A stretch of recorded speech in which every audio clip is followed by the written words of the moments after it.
Minamahal sa ating pagpapatuloy ay dadako na po sa ating pag-aaral ng banal na salita na ating pinawalakay ni Jesus. Kaya minamahal, handa po natin ating mga pakinig, ating mga banal na kasulatan. Ilabas po natin yan mga minamahal upang masundan po natin ang bawat talata sa Biblia na maaari po ating pag-aaralan sa araw na ito. Kaya minamahal, bilang pagbibigay galang po sa banal na salita na ating pinawalakay ni Jesus. Tayo muna po minamahal, panandali pong tumayo. At narito po, akin ay binibay buong pagkakataon sa ating beloved ordained preacher, Boy Caloya. Amen. Praise God.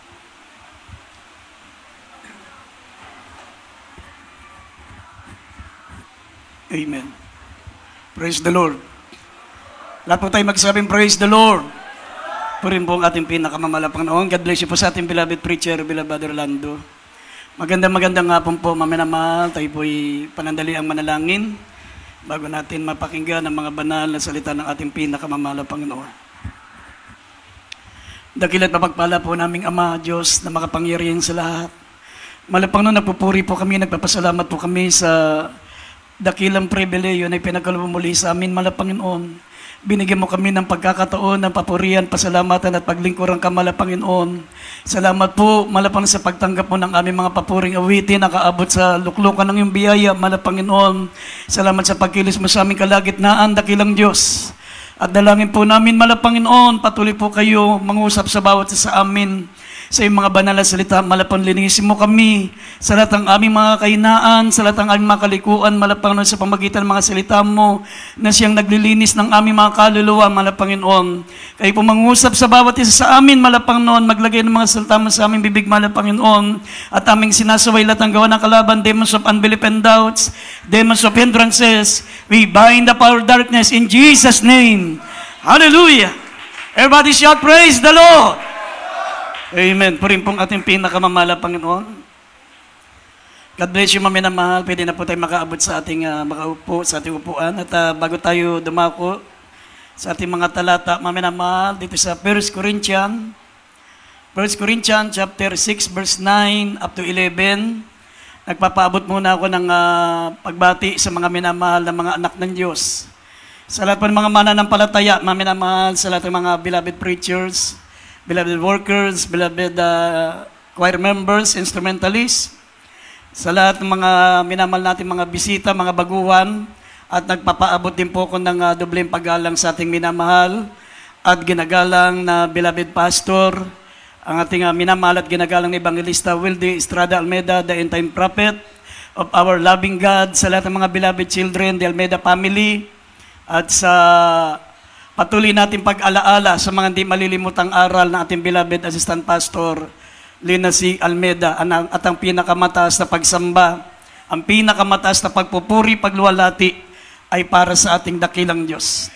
Praise the Lord. Isang malakas na palakpak muna sa ating pinakamamahal, Panginoon. Praise the Lord. Hallelujah. Maminamahal ka, hindi buksan natin yung dalawang pambungad na talata. 1 Corinthians 6, 9 up to 11 at mamaya Efeso 4, talatang 11. Dito po sa unang Korinto, Kapitulo 6, talatang 9 hanggang 11. O hindi pa ganin nyo nalalaman na mga liko ay hindi magsisipagmana ng kaharian ng Diyos.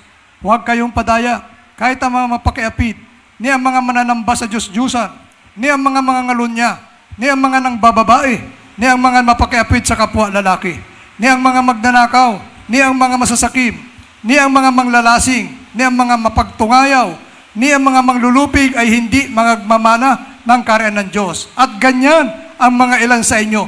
Ngunit nangahugasan na kayo, ngunit binanal na kayo, ngunit inaring ganap na kayo sa pangalan ng Panginoong Jesucristo at sa Espiritu ng ating Diyos. Amen. Praise God. Sa Efeso 4, talata po ay 11 hanggang 12. Dito po pagkakasulat, maminamahal, Efeso 4, talata 11 hanggang 12.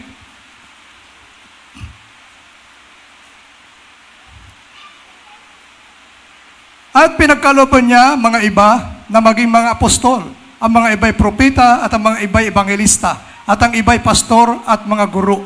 Sa ikasasakdal ng mga banal sa gawaing paglilingkod, sa ikatitibay ng katawan ni Kristo. Amen. Amen. Amen. Maminamahal, sa inyo pong kaalaman, ang church, maminamahal, hindi po ito kalipunan ng mga mabubuti at matutuwid na tao. Amen? Ang church, ito po, maminamahal, ay kalipunan ng mga taong makasalanan. Pero sila'y binago, sila'y nilinis, binanal ng dugo ng ating pinakamamahal na Panginoong Jesucristo. Amen? Kaya nga, ang church, mga minamahal, hindi po ito lugar na hindi nangangailangan ng doktor. Dahil ang church, mga minamahal, ito po ay ospital ng mga makasalanan.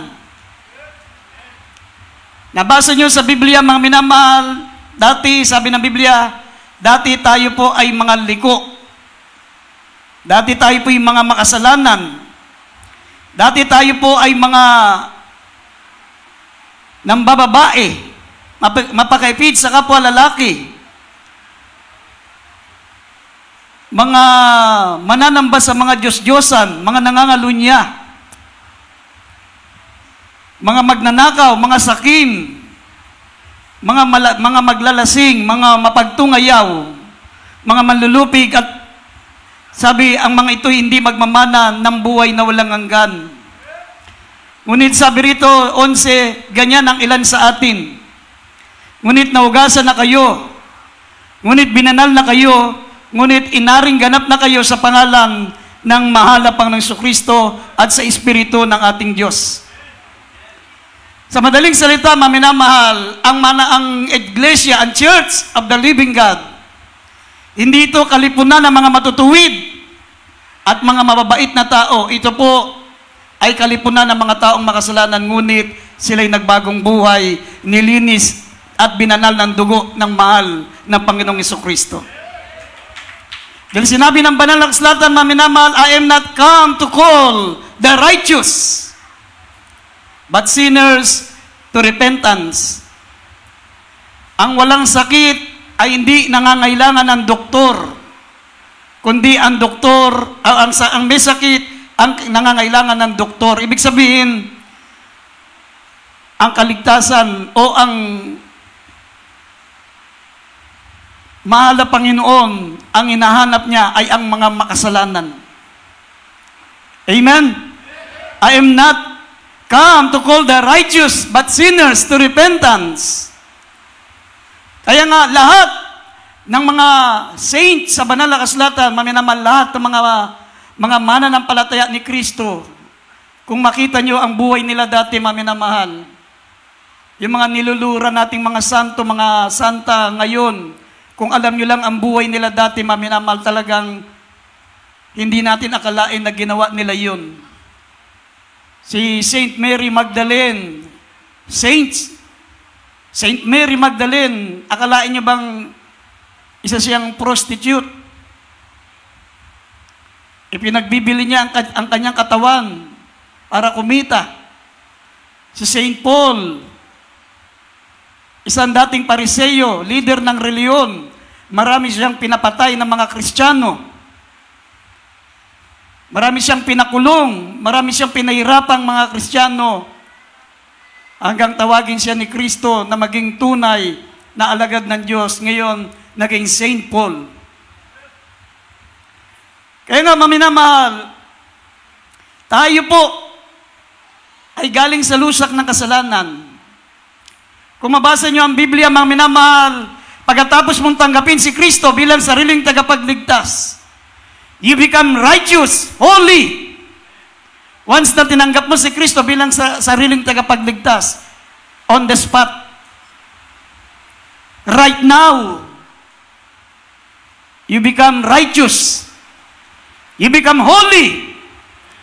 Sabi, tayo ay naging banal, tayo'y inaring ganap sa pamagitan ng ating pinakamamahal na Panginoong Jesucristo.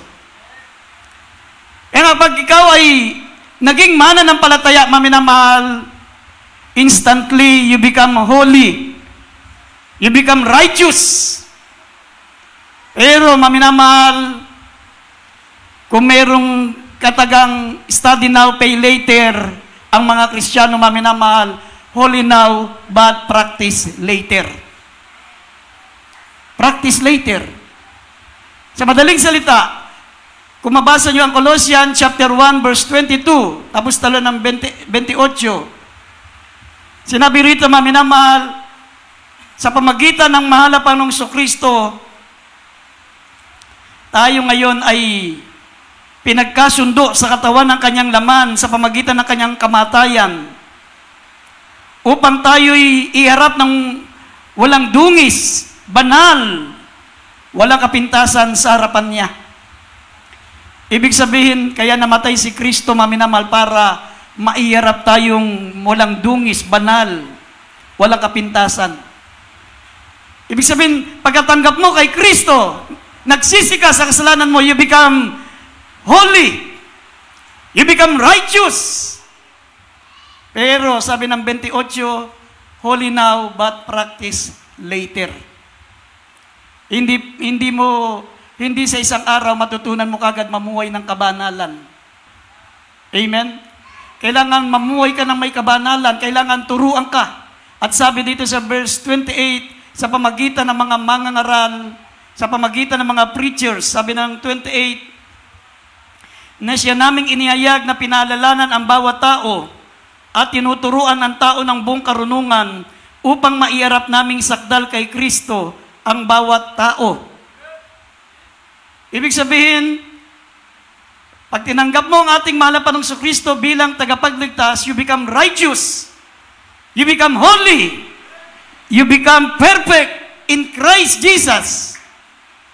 Amen? Pero, yun yung tinatawag na holy now but practice later.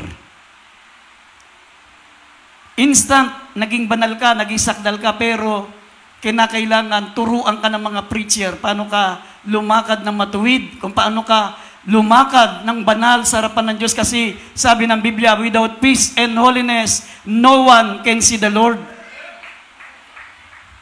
Amen? Basahin natin sandali, maminamahal, Colossians 1:22 and 28. Dito po sa Colossians, chapter 1, verse 22 and 28, sabi po, gayon may pinapagkasundo niya ngayon sa katawan ng kanyang laman, sa pamagitan ng kamatayan, upang kayo iharap ng mga banal at walang dungis at walang kapintasan sa harapan niya. Dito sa 28, na siya naming inihahayag na pinaalalahanan ang bawat tao at tinuturuan ang bawat tao sa buong karunungan upang mahiharap naming sakdal kay Kristo ang bawat tao. Amen. Amen. Amen. Tignan niyo mga minamahal, napakabuti ng Diyos. Binanal ka na muna niya. Inaring ganap ka na muna niya. Hinugasan ka na muna ng mahal na Panginoon. Tapos, pagkatapos kang maging banal, pagkatapos mong maging righteous, at saka ka lang niya tuturuan paano mamumuhay ang isang banal. Paano lalakad ang isang banal, ang isang righteous, paano magsasalita, paano kikilos, paano gagalaw ang isang banal. Kasi mga minamahal, walang makasalanang papasok sa kaharian ng langit. Amen? Kaya sabi ng Biblia, naglagay siya ng pastor, naglagay siya ng ebangelista, naglagay siya ng guro, propeta, apostol, para sa ikasasakdal ng mga banal. Para sa ikatutuwid, sabi, upang tayo maiharap ng walang dungis at walang kapintasan sa harapan niya. Sa madaling salita, ang magtuturo sa atin, mga minamahal, para tayo maging sakdal, para tayo maging perpekto, para tayo po ay makarating sa langit, walang iba kundi ang mga totoong lingkod ng Diyos. Amen.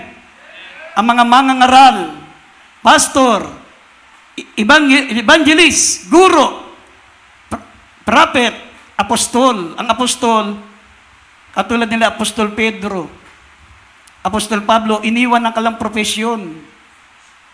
Iniwan ang kalang hanap buhay. Consider mga worker sila. Yan ang consider ng mga apostol. Iniwan ang kalang mga trabaho, ang kalang mga business. Iniwan ang kalang mga profesyon. Naglingkod sa Diyos. Nangaral ng Ebanghelyo, yan ay pastor. o apostol. Ang pastor, maminamahal, siya naman ang nangangasiwa ng buong iglesia. Siya ang nananalangin araw at gabi. Siya ang tumatayong ama ng church. At ang ebangelista, yan ay mga mangangaral na sinusugo ng pastor sa iba't ibang mga lugar upang mangaral ng ebanghelyo. May palaganap ang salita ng Diyos. At ang guro, ito yung nagtuturo, maminamahal, upang step by step, matutunan natin kung ano ang mga utos ng Diyos. Amen? Kaya may inilagay ng mga tao ng Diyos, maminamahal, para sa ikasasakdal natin. Para, sabi nga, holy now but practice later. Tuturuan tayong i-practice. Parang yung isang palabas sa sine, maminamahal, isang babaeng, yung Princess Diary, yung babae lumaki dun sa mga lugar na may hirap, lumaki dun sa mga lugar na mga masasama ang tao, mahirap sila. Yung babae pala na yun, maminamal, anak ng reyna. Siya ang susunod na maging reyna. Kaya nung kinuha na siya ng kanyang ina na reyna, hindi niya alam paano kumilos bilang reyna. Hindi niya alam paano kumawak ng kutsara bilang reyna. Hindi niya alam paano maglakad bilang reyna. Hindi niya alam paano makipag-usap bilang reyna.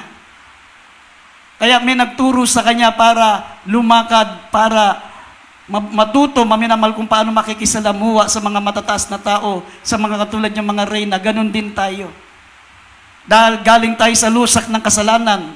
Hindi natin alam paano mangusap bilang mga banal. Hindi natin alam paano kumilos bilang banal. Hindi natin alam paano mamuhay bilang banal. Ngunit, tinuturuan tayo, sabi ng Biblia sa Colossians chapter 1 verse 28, ngunit sa pamagitan ng mga preachers, sabi na aming pinaalalanan ng mga tao at tinuturuan ang bawat tao ng buong karunungan upang mairap naming sakdal kay Kristo ang lahat ng tao. Sila ngayon ang inatasan para tayo turuan na i-practice kung paano mamuhay ng banal sa harapan ng Diyos. Paano mamumuhay, paano magsasalita, paano kikilos, paano tratuhin ang ating kapwa para maging sakdal sa harapan ng Diyos. Hindi sila kaaway. Amen? Hindi sila kaaway, sila'y sugo ng Diyos para paglingkuran tayo, para maging karapat-dapat tayo sa harapan ng Diyos. Pero sabi ni Apostol Pablo, maminamal, Galatia, chapter 4, verse 16 and 17, itinuring niyo kong kaaway dahil sa pagsasabi ko ng katotohanan. May mga taong hindi kayo sinasaktan, hindi nagtuturo ng masakit.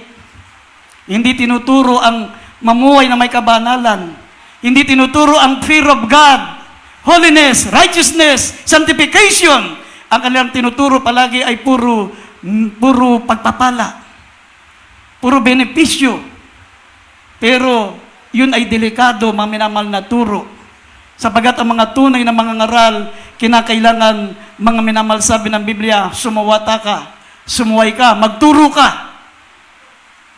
Ipangaral mong ebanghelyo, reprove, rebuke. Kaya kung ang mga preachers natin, aawayin nyo kasi nga nasasaktan kayo sa pangaral, malulugi, kayo ang malulugi. Sabi ng Biblia, you cannot kick against the prick, parang sinisipa mo yung tinik. Hindi sila kaaway. Inilagay sila bilang tayo po ay turuang mamuhay para pagdating natin sa langit, karapat-dapat tayong mamuhay ng banal, sakdal, karapat-dapat sa Diyos. Sabi ng Biblia, a perfect church without blemish is spotless will be brought to heaven. Tignan niyo sa Galatia 4:16 hanggang 17, maraming nagalit kay Apostol Pablo, tinuturing siyang kaaway. Kaya hanggang ngayon, mayroong mga tinatawag na anti-Saint Paul, anti-Pablo. Kasi si Saint Paul, tinuruan niyang lumakad ng banal, sakdal ang tao, pero na-misinterpret ng mga kapatiran. Akala, inaaway sila ni Apostol Pablo. Akala, maminamal galit ang preacher sa kanila. Mga minamahal, hindi na kami maglingkod sa Diyos, maghanap buhay na lang kami, magtrabaho na lang kami kung maghanap kami ng kaaway sa pangangaral. Ang layunin ng preacher para dalhin tayo sa langit. Amen? Ang layunin para lumakad tayo ng karapat-dapat sa langit. Kaya nga, sabi, holy now but practice later. Simula nang tinanggap mo si Kristo, naging banal ka, naging sakdal ka dahil sa pananampalataya mo sa mahal na Panginoon. Pero sabi, practice later. Kailangan mong turuan lumakad kung ano ang kalugod-lugod sa Diyos. Amen? Tignan natin dito sa, basahin po natin maminamal itong Galatia 4:16 and 17, tsaka 2 Timothy chapter 4, verse 2 and verse 3. Dito po sa Galatia, Kapitulo 4, talatang 16 hanggang 17. Kaya nga, ako bagay naging kaaway ninyo sa pagsasabi ko sa inyo ng katotohanan. May nagmamalasakit sa inyo sa hindi mabuting akala. Subalit ang ibig nila ay hiwalay kayo upang malasakit ninyo sila. Dito sa 1 Timoteo, Kapitulo 4, ang talata po ay 3, 2 at 3. Sa pamamagitan ng pagpapaimbabaw ng mga tao na nagsisipagsalita na may kasinungalingan na hiniruhan ang kanilang mga sariling budi ng waring bakal na nagbabaga. 2 Timothy 4:2. 2 Timothy, Kapitulo 4, Tatang 2. Ipangaral mo ang salita, magsikap ka sa kapanahunan, at sa di kapanahunan, sumawata ka, sumaway ka, mangaral ka na may buong pagpapahinuhot at pagtuturo. Sapagkat darating ang panahon na hindi nila ititiisin ang magaling na aral, kundi pagkakaroon nila ng katinang tainga, ay magsisipagbunton sila sa kanilang sarili na mga gurong ayon sa kanilang sarili mga masasamang pita. Amen. Amen. Amen. Kaya nga, maminamahal, sinabi ng banal na kasulatan, ang preacher, hindi kaawayan. Amen? Ang preacher, maminamahal, sabi ng Biblia, sinusunod lang nila yung utos ng mahal na Panginoon, sabi, to reprove, to rebuke, reprove. Dahil darating ang araw, hindi titiisin ng mga tao ang mga mabubuting aral, titiisin nila yung katinantay nga. Yung walang rebuke, gusto nila yung benefits, blessing. Hindi ituturo ang fear of God, holiness, righteousness. Hindi ituturo, ang ituturo puro pagpapala. Gagaling ka, pagpapalain ka, kayong lahat pupunta sa langit. Pero ang totoo, mga minamahal, dahil hindi sila nagturo ng fear of God, righteousness, holiness, sanctification, kaya ang mga kapatiran, ang mga tao, hindi naging matuwid sa harapan ng Diyos. Kaya ang preacher po, mga minamahal, parang doktor yan. Amen? Inooperahan tayo, tinatanggal kung ano yung sakit natin. Habang inooperahan ka, masasaktan ka. Amen? Kasi ginagamot ka eh. Sabi ng Biblia, I am not come to call the righteous, but sinners to repentance. Hindi nangangailangan ng doktor ang matuwid. Ang nangangailangan ng doktor ay yung makasalanan. Hindi nangangailangan ng doktor ang walang sakit, kundi ang may sakit ang nangangailangan ng doktor. Sa spiritual, hindi kailangan ng matuwid ang mga lingkod ng Diyos. Ang nangangailangan ng lingkod ng Diyos, yung mga makasalanan. Ibig sabihin, maminamahal, kung ikaw ay napabilang sa Church of God, napabilang ka sa tunay na gawain ni Kristo, dapat handa kang magpalinis. Handa kang magpaturo. Amen? Handa kang magpatuwid. Kasi pag hindi ka handang magpatuwid, hindi ka handang magpaturo, hindi ka akyat sa langit. Malapit nang bumalik ang mahal na Panginoon, mga minamahal. Kaya hindi na natin pwedeng magpabebe pa tayo. Amen? Hindi na kailangan yung baby in Christ ka pa rin hanggang ngayon. May mga taong pag nasaway mo, nasasaktan, kasi pag Word of God, umaalis. Ayaw pakinggan ng salita ng Diyos. Sabi ng Ephesians 5:26 and 27, sa pamagitan ng salita na may tubig, nililinis tayo, binabanal tayo sa salita ng Diyos na may tubig, na may salita, upang ang iglesia ay maiharap na walang dungis, walang kapintasan sa harapan niya. Ang maglilinis sa atin yung salita ng Diyos. Amen? Paano ka malilinis? Paano ka magiging banal kung ayaw mong pakinggan ang salita ng Diyos? Yan ang kayabangan. Nasa Deuteronomy chapter 17 verse 12. Pag hindi ka nakikinig ng salita ng Diyos, that is pride. Huwag mong sabihing mayabang ang preacher kasi nangangaral ng salita ng Diyos. Hindi, tungkulin lang nila yun. Hindi sila kaaway. Si Apostol Pablo sabi ng Biblia, itinuturing niyo akong kaaway dahil nagsasabi ako ng katotohanan. May mga taong hindi kayo sinasawata na kunyari nagmamalasakit pero gusto lang nilang ipagmalasakit nyo sila. Gusto nila, sila ang pagmalasakitan nyo. Hindi sila nagre-rebuke, hindi sila nagtutuwid, hindi nila tinatama ang member, hindi tinuturo ang holiness, hindi tinuturo ang fear of God. Meron pa akong kilalang mangangaral, maminamahal, sabi niya, pag hindi daw mayaman ang Kristiyano, hindi daw tunay na anak ng Diyos yan. Pag hindi daw mayaman, sino may sabi? Kaya kailangan meron kang mamahaling alahas. Meron kang mga mamahaling mga bato-bato sa katawan. At hindi na inutos ng Diyos yung mahaba ang damit mo, hindi na raw yan. Kailangan daw nakapantalon ka na. Sino nagsabi? Yun yung sinasabi ng Biblia na kunyari ipinagmamalasakit nila kayo, pero gusto lang nila kayong maging alagad. Gusto lang nilang ipagmalasakit nyo sila. Pero ang mga totoong mga ngaral nagsasabi ng totoo. Para silang mga doktor, hindi baling mahasaktan ng mga pasyente, basta pagalingin, para linisin, para gumaling ang sakit at magmana ng buhay na walang hanggan.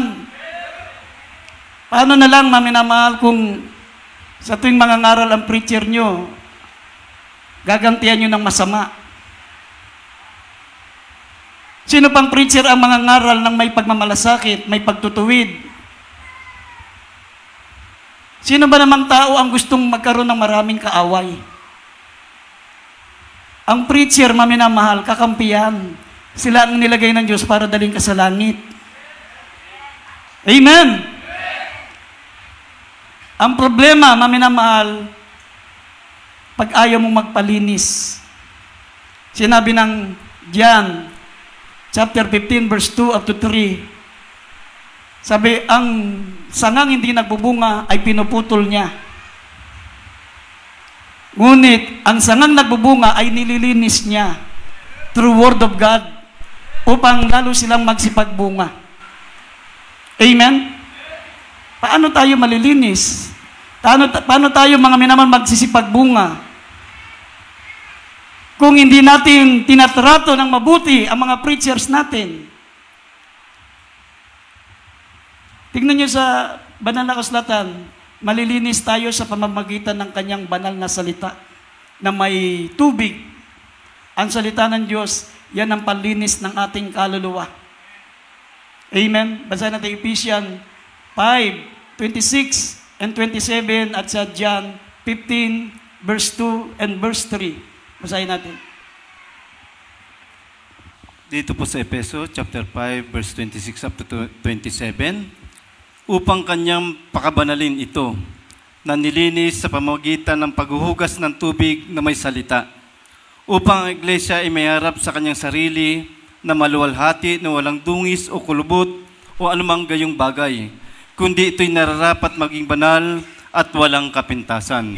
Dito po sa John chapter 15, verse 2 and 3, ang bawat sanga na sa akin ay hindi nagbubunga ay inaalis niya, at ang bawat sanga na nagbubunga ay nililinis niya upang lalong magbunga. Kayo'y malilinis na sa pamamagitan ng salita na sa inyo'y aking sinalita. Amen. Amen.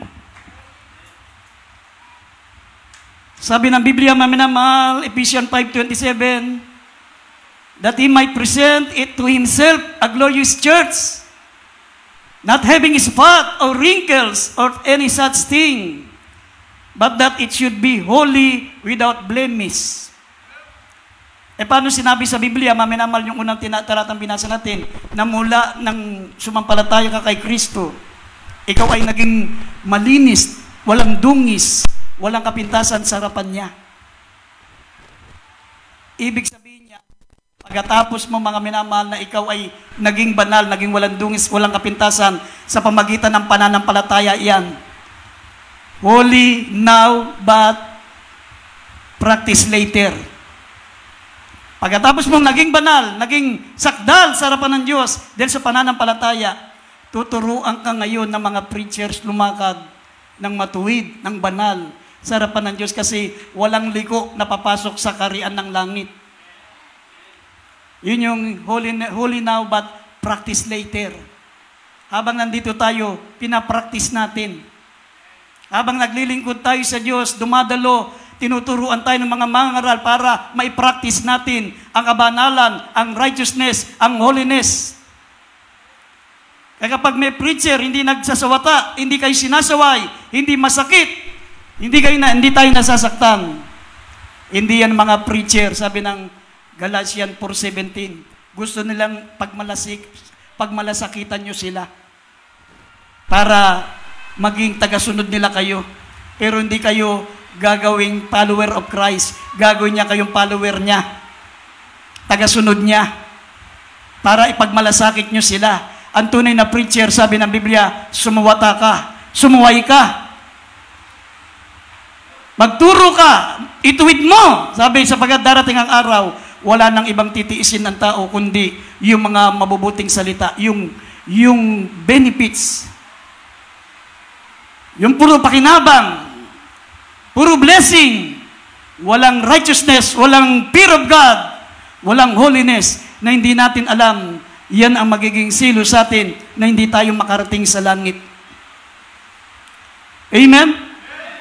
Nililinis tayo sa pamagitan ng kanyang salita. Amen? Kaya walang problema sa mga ngaral. Ang problema, kaya may mga natitisod, hindi mo kasi mahal ang salita ng Diyos. Pag minamahal mo ang salita ng Diyos, sabi ng Psalms 119 verse 165, sabi rito, maminamahal, dakilang kapayapaan ang tinatamo ng mga nagsisiibig sa iyong kautusan, at sila'y walang dahilan para sila'y matitisod. Amen? Dakilang kapayapaan ang tinatamo ng mga nagsisiibig sa salita ng Diyos. Walang dahilan para matisod ka. Kaya kung ikaw ay Kristiyano, handang umakyat sa langit, dapat handa kang magpalinis.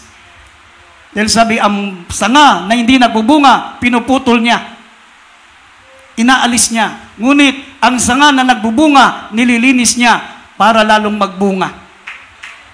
Amen! Pag nililinis ka, tinanggal ang mga tinik ng mga kahinaan natin, masakit talaga yan. Amen? Tignan mo mala pastor. Pag nangaral ang mala pastor, talagang maraming nagagalit. Maraming hindi nakakaintindi, pero tayo, na mga anak ng Diyos na binanal na, nilinis na, tuwan-tuwa tayo na tayo'y tinutuwid, itinatama. Kasi ang layunin ng preacher na yan, maminamal, kapag nasasaktan yung puso natin, ang layunin yan, dali kayo sa langit. Pero kapag yung mabulaklak lang na salita, puro benepisyo, o kayo'y pagpapalain ng Diyos, kayo ay uunlad ng negosyo, kayo ay gagaling sa inyong mga sakit, walang itinuturo na kailangan mong lumakad ng matuwid. Kailangan mong lumakad ng banal, umiwas sa kasalanan. Mga minamahal, yan po ang mga totoong, hindi totoong mga mangangaral. Dadaling kayo sa impyerno niyan. Amen? Darating ang araw, mga minamahal, pagdating ng pinakamamahal na Panginoon, sabi, pagbubukod din niya. Pagbubukod din niya yung tupa at kambing. Basahin natin. Mateo 25, talatang 31 hanggang 33. Dito po sa Mateo Kapitulo 25, talatang 31 hanggang 33. Natapot pagparito ng anak ng tao na sa kanyang kaluhalatian, nakasama niya ang lahat ng mga anghel, Kumagagay luluklok siya sa luka ng kanyang kalulatian. At titipunin sa harap niya ang lahat ng mga bansa. At sila'y pagbubukod din niya na gaya ng pagbubukod-bukod ng pastor sa mga tupa at sa mga kambing. At ilalagay niya ang mga tupa sa kanyang kanan, natapot sa kaliwa ang mga kambing. Amen. Amen. Amen.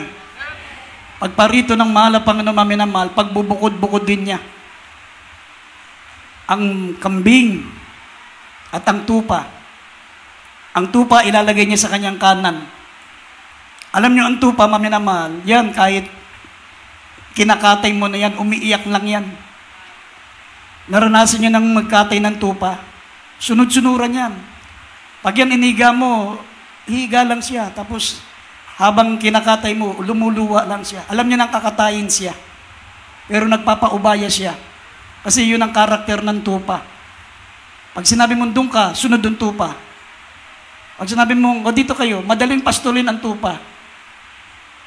Madali silang pasunurin. Pero ang kambing, maminamahal, kahit ikapapahamak nila, susungayin ka pa. Nag-alaga kami ng kambing sa Bataan. Pahulog na sa bangin yung kambing. Tinataboy namin doon sa bangin. Nililigtas namin yung kambing. Sinuwag pa kami. Talagang galit na galit sa amin. Hindi niya alam, mahulog na siya doon sa yung bangin nun. Pag bumagsak siya doon, highway na. Doon sa may papuntang Maribeles, sa may checkpoint, sigsag. Pag nahulog siya doon, ang daming dumadaan ng bus, mamamatay siya. Kinukuha na nga namin, sinusuwag pa kami. Tapos ayaw maligo. Lilinisin namin ang bantot na tumatakbo. Ang hirap alagaan. Ang hirap turuan. Ganun ang katangian ng dalawang Kristiyano. Yung kambing, pag sinabi mo, o dito ka, ayaw. Ayaw nilang sumunod. Talagang susuwagin ka pa. Ayaw nilang itinatama. Pag sinabing doon ka, ayaw. Pag ganyan ang uri ng pagiging Kristiyano mo, sabi ng Biblia, ang lahat ng mga kambing. Sabi ng Mateo 25, talatang 46. Ang kanilang pupuntahan. Ang sabi rito, sila'y magsisiparoon sa walang hanggang kaparusahan. Datapot ang mga matuwid ay sa walang hanggang buhay. Amen? Dapat kung gusto mong kambing ka, huwag ka nang maglingkod sa Diyos kung kambing ka lang. Ang Kristiyano dapat tupa. Pag sinabing doon ka pupunta. Pag sinabing dito ka. Huwag masunod yung sarili mo. Kami, inuutusan kami ng mahal na pastor, maminamahal, may okasyon. Paskong Pasko. Nagkakabigayan ng regalo, nagkakainan. Tapos, uutusan kami ng mahal na pastor, Brother Boy, La Union ka. Namimiss ko yung regalo, palitan ng regalo, kainan, may mga palaro. Habang ako bumabaybay, nagbabiyaya, nakaupo dun sa gitna ng bus. Dahil sobra, pag ganun Pasko, siksikan, ang daming tao. Nandun ako sa gitna, nakaupo ako dun sa bag ko. Ini-imagine ko na kung saya nila ron ako ito, nasa biyahe. Pero hindi bali, ginagawa ko sa mahal na Panginoon. Ganun. Tapos minsan may okasyon, birthday ni Mala Pastor. Talagang ang dami, lahat na nandun na preacher, may regalo, may blessing. May pinatawag ako ng Mala Pastor. Brother Boy, mas bate ka. Mas bate. Pinadala ko sa mas bate. Sabi ko, hindi ako makatanggi. Mamaya, hindi ako kumibo. Parang pinakita ko kay Mala Pastor, nalungkot ako. Opo, Mala Pastor. Mamaya pinatawag uli ako ng Mala Pastor. Sabi, ayaw mo raw. Hindi po, Mala Pastor. Ayaw mo eh. Hindi po, Mala Pastor, gusto ko po. Ito na nga, may bag na po ako. O sige. Binigyan ako ng, may 5 piso pang papel noon.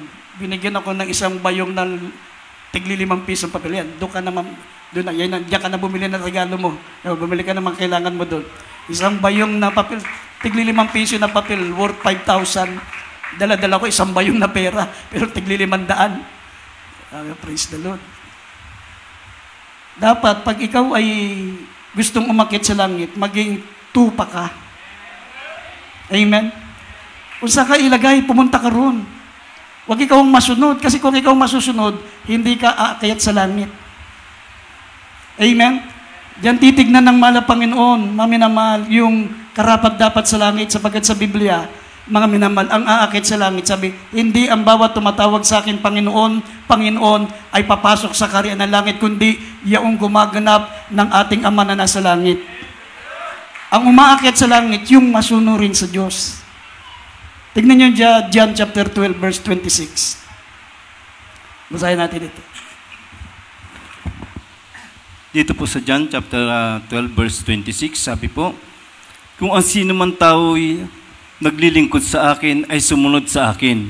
At kung saan ako naroon, ay doon naman doon ang lingkod ko. Kung ang sino mang tao'y maglingkod sa akin, ay siya'y pararangalan ng Ama. Amen. Amen. Pakifocus yan, pakifocus. Verse na yan. Kung ang sino mang tao ay naglilingkod sa akin, ay sumunod sa akin. At kung saan ako naroon, doon ang lingkod ko. Ang sino mang naglilingkod sa akin, ay pararangalan ng ating Ama sa langit. Ibig sabihin, kailangan mong maging masunurin. Kung sino mang naglilingkod sa akin, ay sumunod sa akin. Kung saan tayo ilagay ng Diyos. Amen? Doon tayo, kasi may mga layunin ang malapang no, bakit ka nilagay dyan. Amen? Tignan niyo si Felipe, mami naman, nangangaral siya ng Ebanghelyo sa Samaria. Libo-libo na babautismohan, bigla siyang nawala. Kinuha siya ng Espiritu Santo. Napunta dun sa isang tao. Biro mo, libo-libo yung binabautismo niya, bigla siyang nawala. Nasa Acts chapter 8, verse 34 hanggang 38, nakalagay diyan. Biglang nawala si Felipe. Yung pala may isang kaluluwa. Merong isang kaluluwa na gustong malinawan.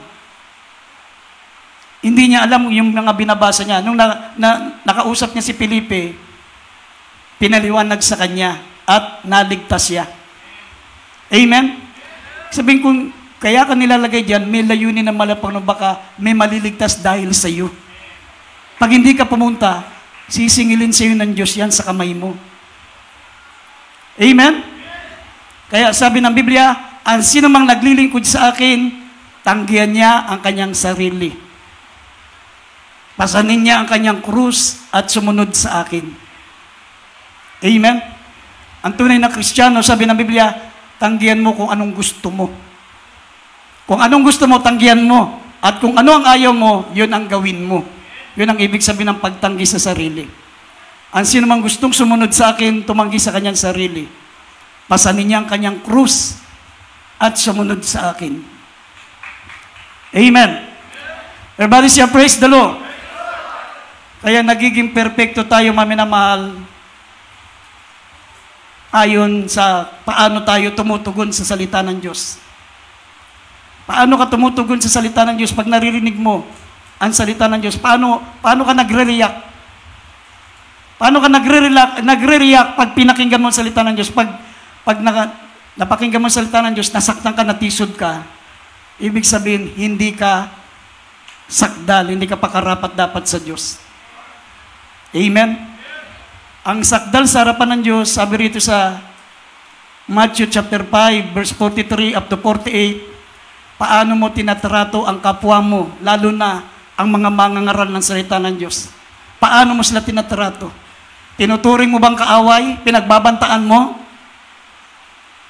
Diyan ka magiging banal kung paano mo tinatrato sila. Pag tinanggap mo sila ng buong kagalakan, buong puso, tinatanggap mo sila.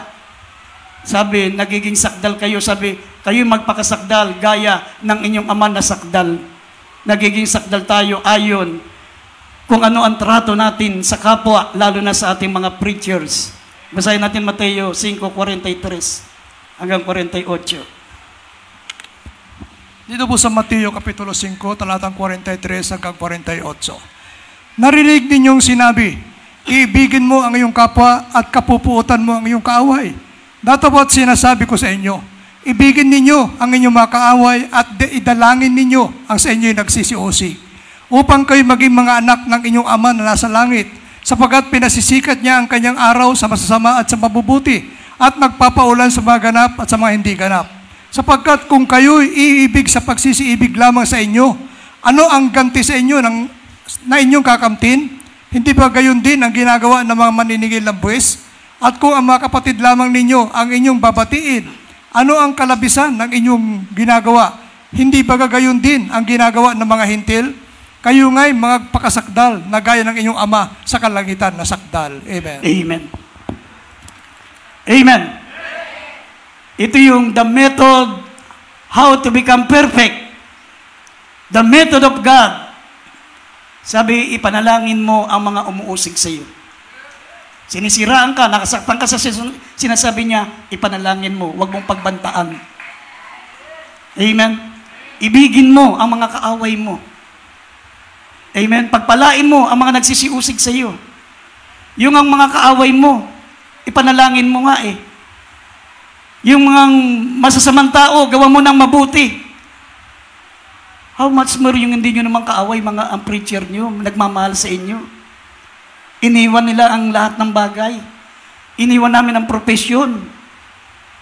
Iniwan namin ang aming pamilya, iniwan namin ang aming edukasyon. Nagpagamit sa Diyos, walang sweldo. Wala kaming sweldo. Ang tagal na panahon, hindi namin nakita ang aming pamilya. Tapos pag mangangaral kami, iturin nyo kaming kaaway. Kung iyan ang mga kaaway sabi, ipakita nyo ang pagpalain nyo ang mga nagsisiusig sa inyo. Gawan nyo na mabuti ang mga nagsisigawa ng masama sa inyo. Pagpalain nyo ang mga makasalanan. Kung ang yung mga kaibigan nyo lamang ang gagawin nyo na mabuti, anong pagkakaiba nyo sa mga hentil? Kaya nga kung hindi natin magawa sa ating mga preacher, lalong mahirap gawin sa kaaway. Kaaway yan eh. Amen? Kung hindi natin kayang gawin sa mga nagmamahal sa ating mga manggagawa, nagbigay ng buhay. Alam mo, tuwing mapapadala kami sa mga outstation, mga minamahal, between life and death, lagi. Napadala kami dyan sa Tumawini, pinasok kami ng limang lasing, may mga mahabang itak. Pagtatagain kami, hinahanap kami.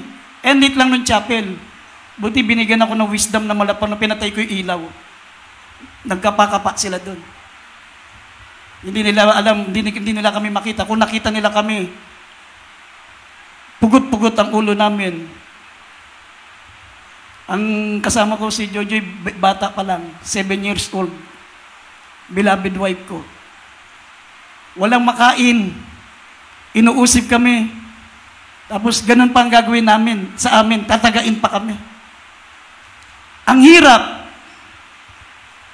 Tapos, pagdating sa mga ibang mga mananampalataya, makarinig lang ng konting sakit na pangaral, nagbabantaan na. Kung ano na masasakit na salita. Malapit nang bumalik ang mahal na Panginoon, mga minamahal. Dapat maganda tayo, humanda tayo sa paglilinis. Humanda tayo sa pagtutuwid. Kasi kung di namin gagawin ito, kami naman ang hindi makararapture. Kung pabayaan namin kung ano yung ginagawa nyo, hindi namin itutuwid yung tama, hindi kayo ma-rapture, pati kami madamay. Buti kayo, pag kayo sumunod, rapture kayo. Kami, magkulang lang kami ng pangaran, hindi na kami makasama sa rapture. Amen? Kaya ang mga tunay na mga anak ng Diyos, handa yang magpatuwid. Handang sila sa mga masakit na salita kasi ang aakit sa langit patay na. Hindi ka na dapat, wala na yung senses. Hindi ka na nasasaktan. Hindi ka natitisod sa nakikita. Hindi ka na natitisod sa nararamdaman. Kailangan patay na yung senses mo, yung 5 senses. Kasi ang 5 senses ay kontra sa pananampalataya. Kasi ang pananampalataya, sabi ng Biblia, maminamahal, faith is a substance of things hoped for, the evidence of things not seen. Magkakontra ang 5 senses tsaka faith. Magkakontra yan. Kaya kapag nabubuhay ka pa sa senses, may nakita ka lang, tisod ka na, may narinig ka lang, sumbong ka na, tisod, para matisod din yung pinagsumbungan mo. Nakakita ka ng mga nakakatisod. Yan ang magpapahamak sa'yo para makarating sa langit. Buhay pa yung senses mo. Dapat ang mga Kristiyano, in everything give thanks, for this is the will of God. Pag halimbawa, meron silang nasabi, mga preachers, meron silang sinabi na mali, na hindi totoo. Nasaktan ang loob mo, ipasa Diyos mo kasi mala Panginoon ang magpaparusa diyan pag mali yung sinabi nila. Amen? Pero tayo mga Kristiyano, meron tayong mga gampanin. Gawin natin yung parts natin bilang mga Kristiyano at ginagawa ng preacher ang parts nila bilang mga mangangaral. Gawin nyo ang parts nyo, gawin namin ang parts namin. Sama-sama tayong akyat sa langit sa magmana ng buhay na walang hanggan. Amen? Alam nyo, maminamahal, kung magpalit po tayo ng sitwasyon, walang magkakagusto sa amin, sa sitwasyon namin. Magpalit tayo ng sitwasyon, kami magtrabaho. Kahit 50% ibigay namin sa gawain. Pero kayo lumagay sa buhay namin. Manalangin kayo. 10 hours a day, 10 hours a day. 7 hours sa umaga, 3 oras sa gabi. Mag-ayuno pag may gawain. Mag-ayuno kapag may kursada. Pumunta kayo sa mga lugar kung saan kayo ma-duty, kung saan kayo dalhin. Kung kaya niyo yan. Manganib ang buhay natin. Malagay tayo sa balag na alanganin, minsan walang makain. Malayo sa pamilya. Laging malungkot. Siguro walang magpapalit. Walang makikipagpalit. Amen? Kaya, palibasa, hindi naman kayo makikipagpalit. Magtulungan tayo. Amen? Magtulungan tayo. Si Moses, maminamahal, kaya hindi nakarating sa Kanaan, hindi na rapture. Kasi sa 3 milyon na mga mananampalataya, excuse me, 2 lang ang matino. 2 lang ang masunurin. Si Joshua at si Caleb. Yun lang ang sunod na sunod sa kanya. The rest, for 3 million believers, 2 lang ang sumusunod. 2 lang ang matino. Kaya pati si Moses hindi nakarating sa Kanaan. Amen? Pero tayo, maminamahal, hindi Kanaan ang pupunta natin. Rapture. Langit na, diretso sa langit. Kaya dapat magtulungan tayo. Konti lang tayo dito. Kung tayo-tayo pa, mga minamahal, magsusuwagan, paano pa tayo pupunta sa langit? Magtulungan na lang tayo. Gampanan natin ang parts nyo, gampanan nyo ang parts nyo, gampanan namin ang parts namin, at tayo'y sama-samang aakit sa langit, sa buhay na walang hanggan. Pagdating nyo sa langit, magkita-kita tayo, sasabihin mo, Brad, salamat. Salamat sa pangaral mo. Mula nang itinuwid mo ko, nandito ko ngayon sa langit. Mula nang tinanggap ko ang mga salita ng Diyos sa bibig mo, nandito ko ngayon sa langit. Sa pangunang panalangin at pangaral ng ating minamahal at ginagalang na Ebangelista. Lahat tayo mapunta sa langit. Amen? Everybody shout praise the Lord. Tayo tumayo, mga minamahal.